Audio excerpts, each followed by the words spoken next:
What if the reason you feel stuck or burned out or disconnected right now isn't because you're off track, but because you're using an ego map for a soul journey? Most of us grew up with an astrology that maps everything necessary for the building of the ego in the first half of life. But when we enter that second half of life, and the ego driving towers start to collapse, you need a new map with a language that speaks to your eternal nature.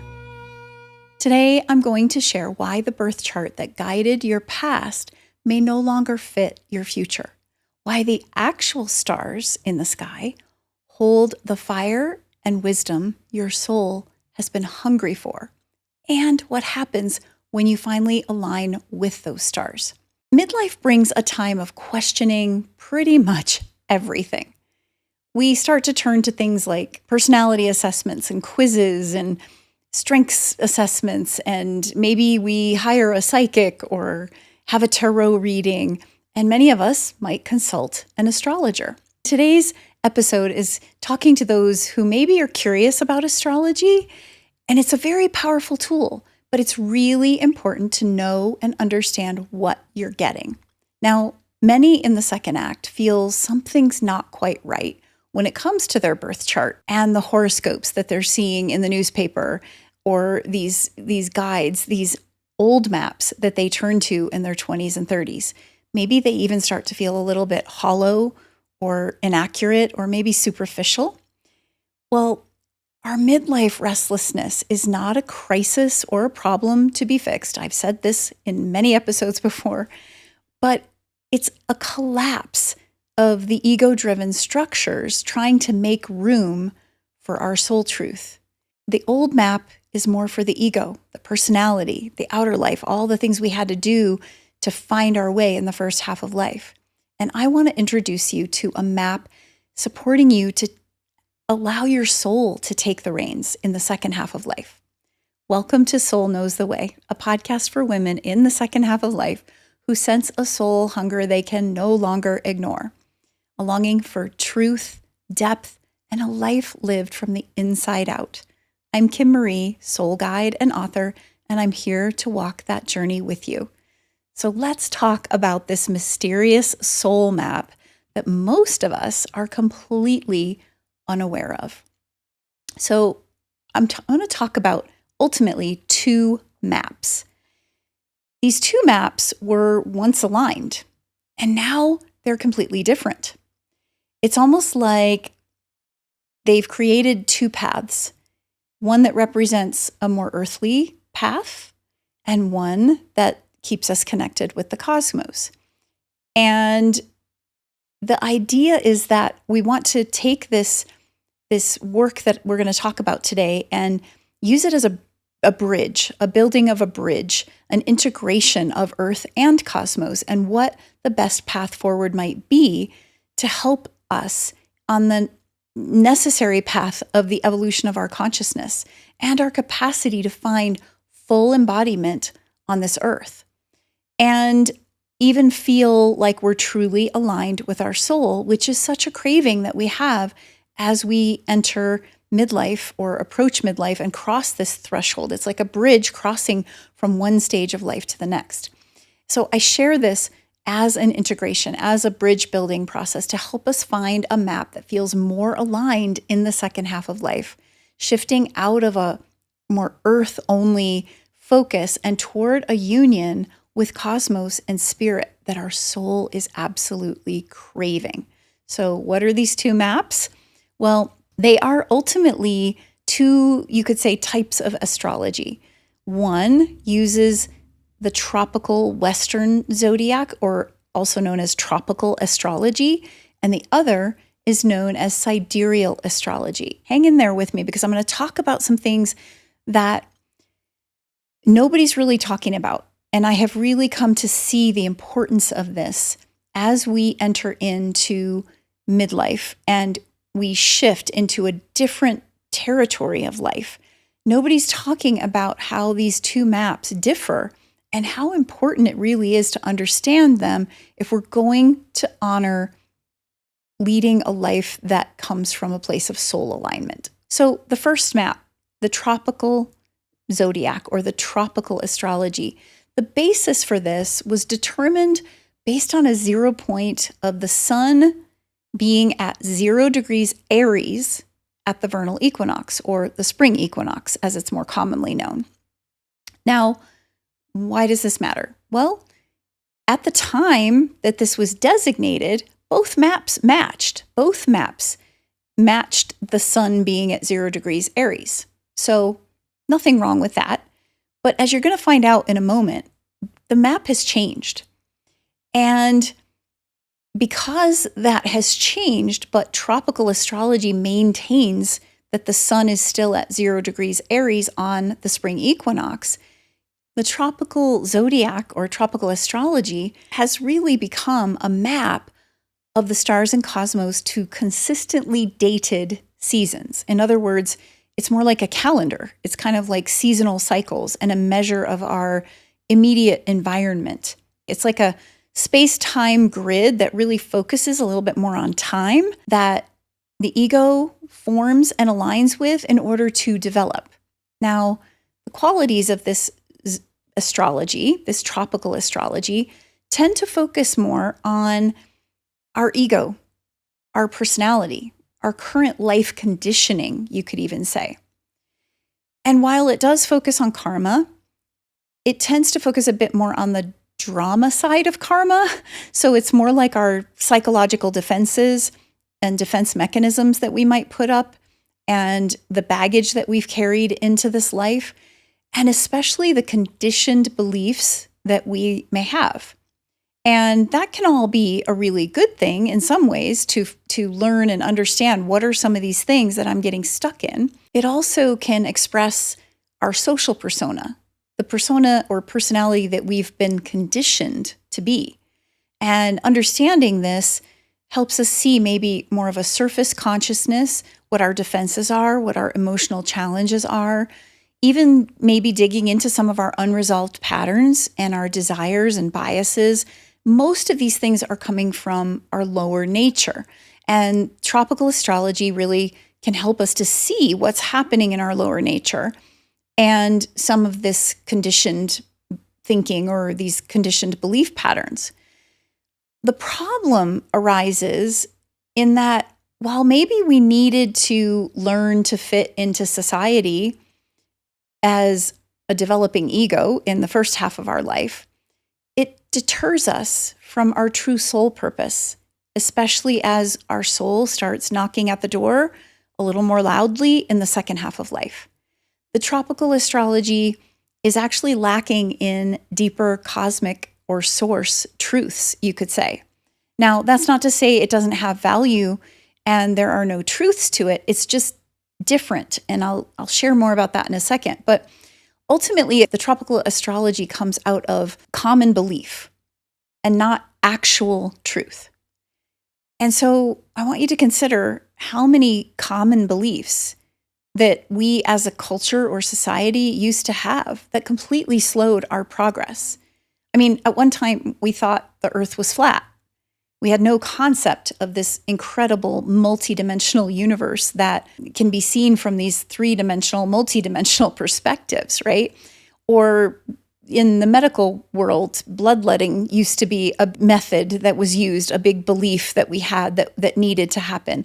Or we see it even in today's culture around the beliefs that people buy into around what is healthy and what is not healthy, what a proper diet is, what a non-proper diet is. And so many people are really starting to look into deeper truths. And this is part of why I'm bringing this, because that's part of the mission of the second half of life. When our soul is trying to take the reins, it's going to dive deeper and look for truths.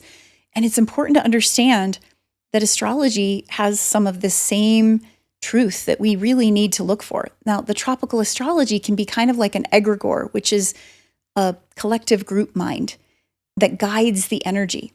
And so as a result, we're all immersed in it. Even if we follow sidereal astrology, which I'll be sharing more about in a second, we're still immersed in this collective mind set of beliefs. And we're immersed in it so much that some of it even resonates, and our ego adapts according to it. but it lacks the full picture. It tends to maintain the status quo or the local narrative, right? The ego cares more about, how it shows up to our neighbors or at our job, or how we're able to handle things in life or protect ourselves and things like that. And it's time-based, seasonal-based. It's more masculine. Time is a linear concept, and that's a more masculine concept. I'm not genderizing the cosmos here by any means. We're talking about qualities of what's happening here. And so this tropical astrology is more based on that linear, time-based masculine psychology rather than the deep, space-based, feminine soul realities of life. So much of our modern masculine, unfortunately, has been very tainted in forgetting the feminine. And what I want to talk about is how we blend both. The tropical astrology has also created a bit of a spiritual disconnect in claiming that certain energy is behind the sun's energy at a particular time or in a particular season. And we might even feel that something's off. And that feeling is getting stronger. And I'm going to explain why that happens and how that looks when I dive into explaining the different map, the sidereal map. So the truth is that this shift in the astrology comes about because we have the Earth rotating around the sun, like all the other planets on its axis, right? We have the Earth rotating around the sun. And at the equinox, at the spring equinox, or the autumn equinox, technically, the Earth's equator and the sun's equator are exactly at the same level, right? They're in the same plane. And that's why we have equal day and equal night. That's what equinox means. There's a particular moment when that happens. And that moment in tropical astrology was dubbed 0 degrees Aries, almost 2,000 years ago. But here's where the truth lies. That Earth rotating around the sun is also rotating upon its axis, right? It's spinning. And that axis that the Earth is rotating around is wobbling. They call it the wobble. And that axis shifts ever so slightly at the pace of 1 degree every 72 years. Well, if you do the math, we are roughly 24 to 25 degrees off from that 0 degrees Aries point. And so when you hear the conversation about the spring equinox, the sun is in Aries, that is an old location because of the wobble of the Earth and what's known as the precession of the equinoxes. The true astronomical accuracy exists in sidereal astrology. And in sidereal astrology, that same point, the moment when the sun and the Earth are at the same plane on their equators, is actually closer to 5 degrees Pisces. So it's backed up by almost 25 degrees in the zodiacal wheel. So what does this mean? Okay, first of all, what's the basis of the sidereal zodiac? Well, sidereal literally means of the stars. If I am looking at the sun on the spring equinox, if it weren't blinding me and I could look through a telescope to see exactly where it is, what constellation is forming behind it, what I would see is that it's actually astronomically of the stars at 5 degrees Pisces. So if it's at 5 degrees Pisces, but the tropical astrology is telling me that it's at 0 degrees Aries, well, each constellation has its own personality, its own set of qualities, its own archetypal expression. So now I'm being told that there's this Aries archetype or this Aries expression coming through on the spring equinox, when actually what's happening is the Pisces energy is coming through on the spring equinox. It steps back significantly, 25 degrees. It's almost a full sign when you divide the zodiac into 12 equal signs of 30 degrees each. Now, The sidereal zodiac is not a calendar, but an actual connection to our soul and spirit forces, which are desired more in the second half of life. And the qualities that are included in looking at our astrology through the lens of the sidereal zodiac is more of a cosmic reality, a deeper evolutionary current of humanity and the earth. It doesn't ignore seasons and time. It doesn't ignore that masculine timeline. But what it does do is honor where they're happening in space. So that means it brings the feminine element. We're not just trying to get from here to there in this linear fashion. The feminine recognizes that there are spatial relationships that we need to navigate. And so the sidereal zodiac is recognizing the spatial relationship, the actual placement of the planets within the constellations in the zodiac. So sidereal astrology, or the sidereal zodiac, gives us more of our soul's blueprint. If we have an astrology chart drawn up using the sidereal zodiac, it's more of a soul blueprint. Our soul doesn't care about the local weather, so to speak, the local things going on, the ego or the energies trying to collectively guide us. It wants to align with the grand galactic tracking of its journey. It also wants to connect with its true karma, meaning the kinds of karmic locations and relationships and experiences that it's meant to have in this life, and the destiny and path that it's meant to be on. So the sidereal, the true stars method of looking at astrology is really the truth of what's happening, even in the subconscious, not on just the conscious surface of what's happening on the collective belief system, but it's actually beyond the narrative that the ego is often longing to live out or spinning about. And it's kind of attached to on many levels. So the sidereal shows us our soul development patterns and shifts and transformations that are possible and that are intended in this lifetime. It's less about those concepts and ideas of what's happening on the surface and more about our deeper soul resolves. It's ultimately a process of awakening, transforming, and evolving.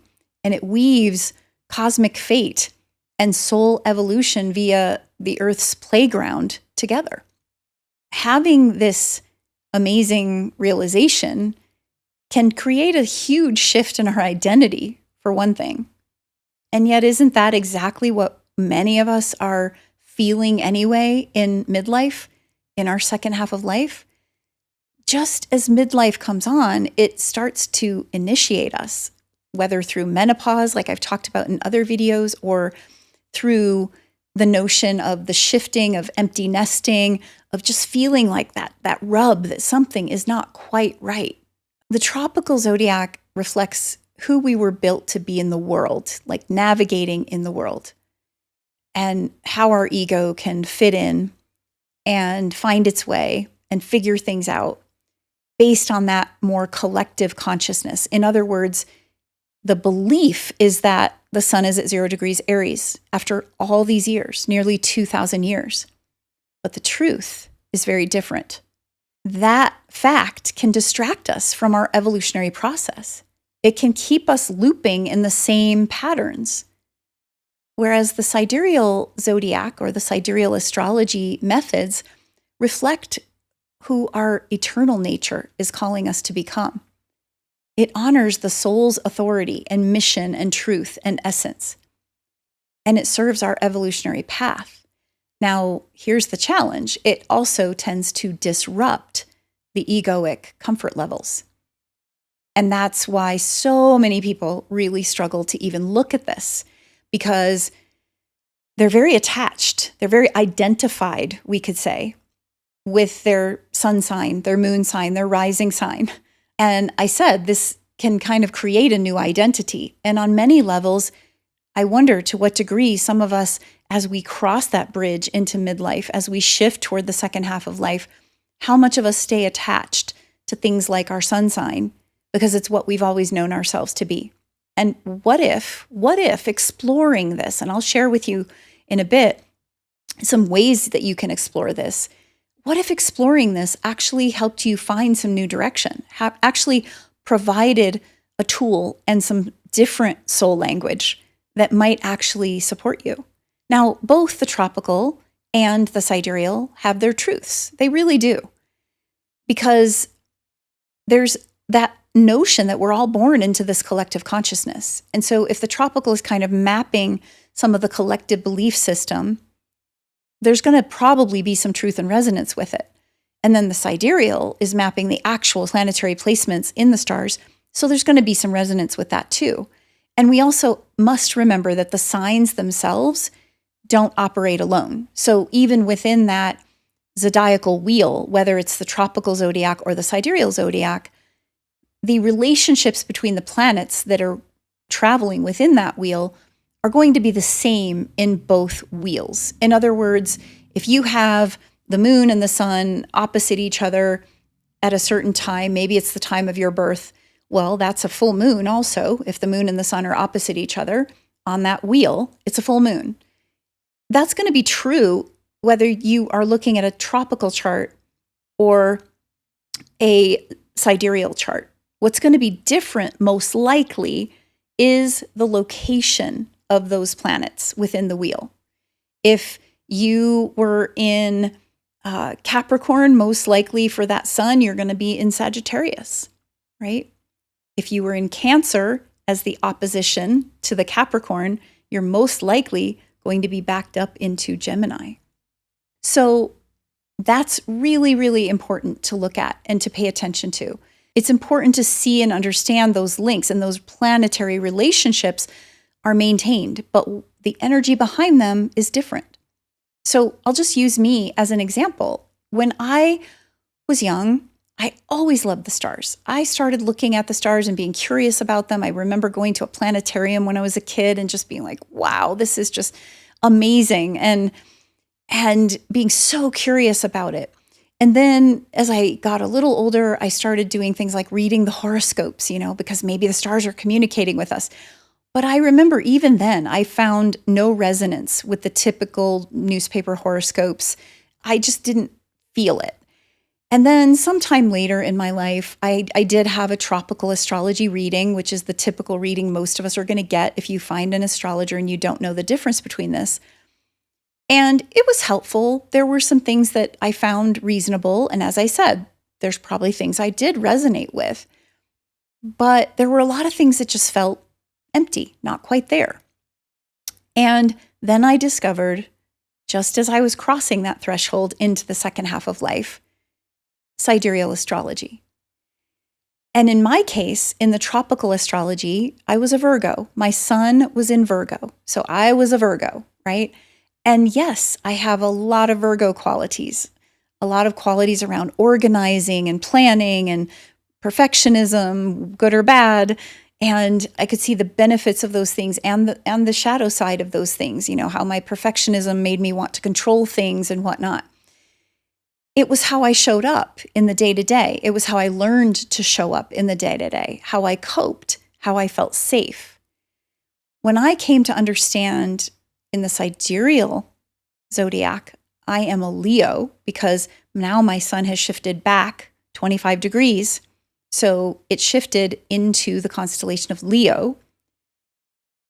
And a Leo sun wants to step onto that path of heart and courage and boldness and a certain regal stance and presence and visibility and find voice. There are so many different elements of all zodiacal constellations and what they might be telling us, but it started to explain so much for me as to what my soul was longing for. I was longing to do things like this podcast or longing to write more and create the community that I've created.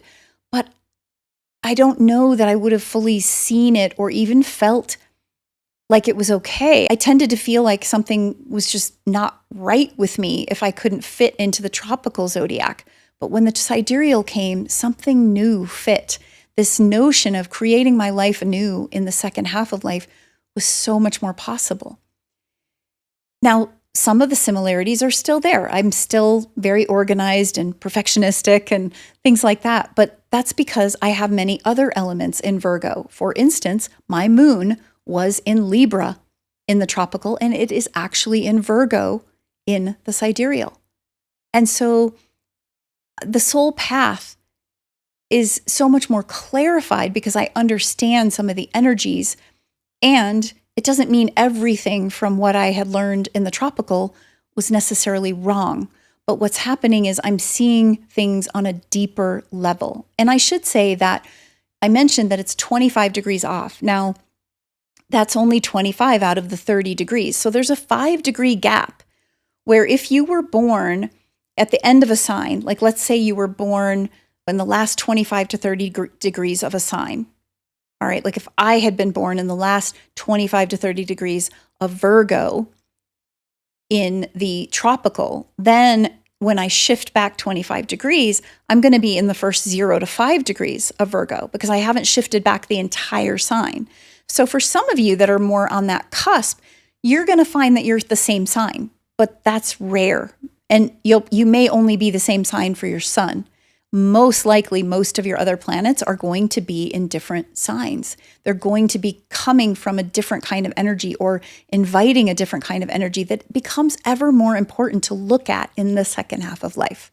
So there's an overlap, but not likely for all of your signs, like your sun and your moon and your rising signs, the way that you thought they were. You're probably at least one, if not all three of them, different than what you've been carrying around with you.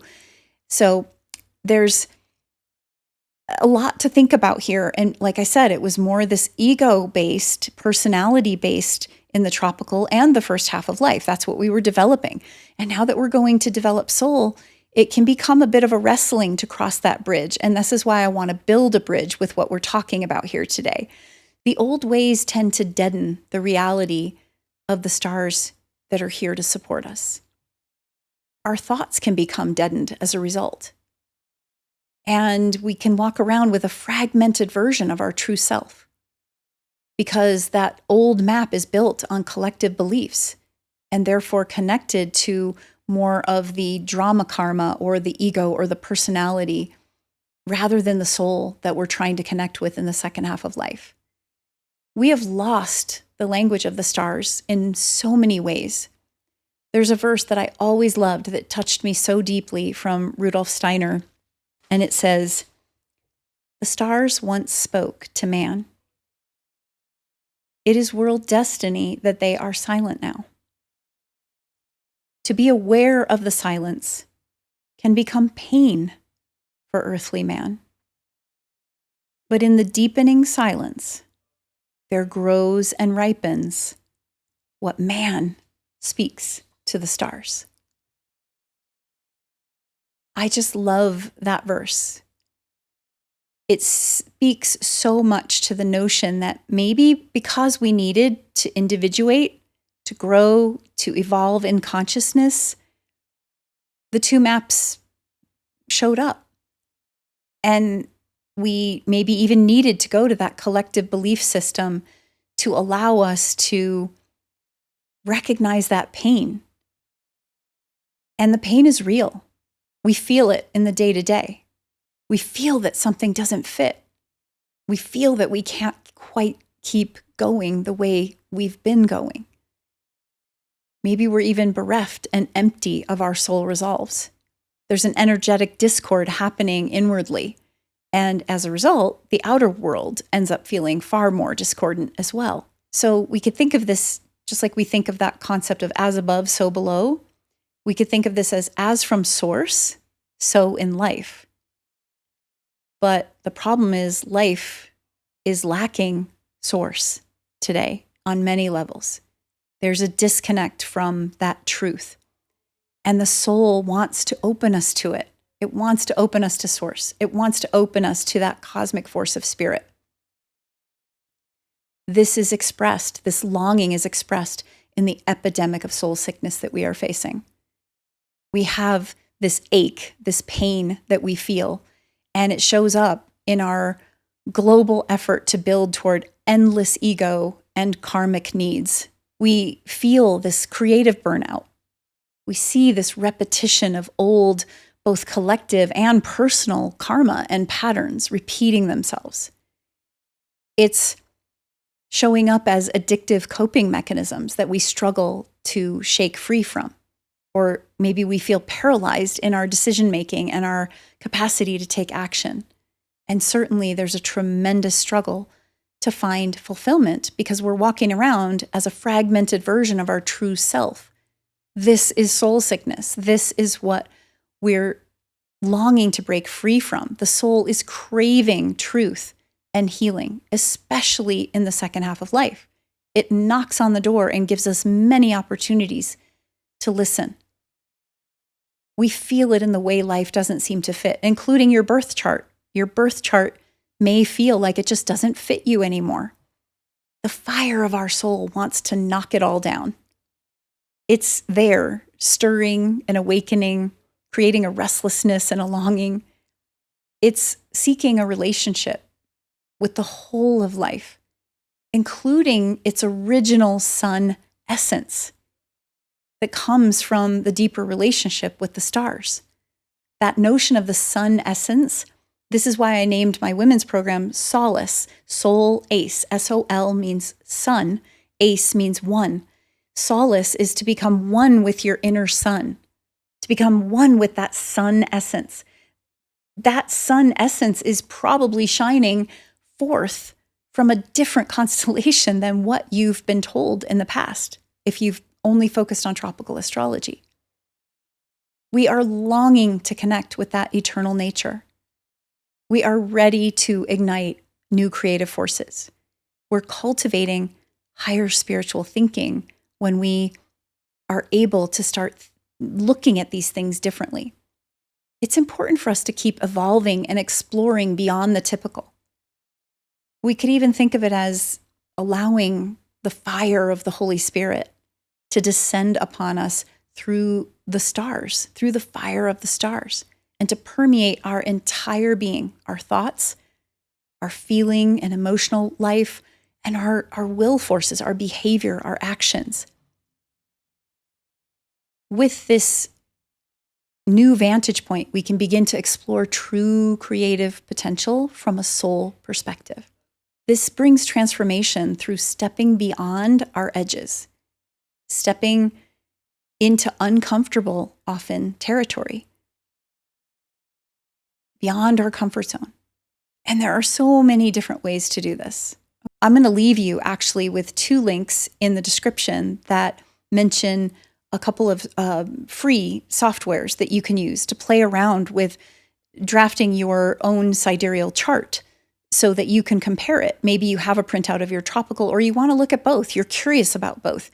And if you're interested in me doing a tutorial on this channel of how to walk through doing that and maybe comparing and putting in a sidereal chart and how to do that and how to print it out, I'd be thrilled to do that. Leave me a comment to say, yes, please do a tutorial, because I'm happy to do that. And I think it could be really helpful. And that's a simple, easy way to start stepping out of the comfort zone, just by gently exploring.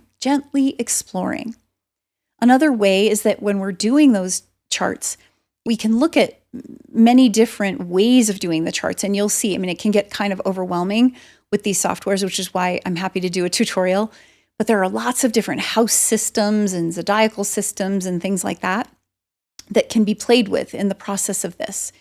And if you don't want to play with the charts, you might also just choose to have a reading done sidereally.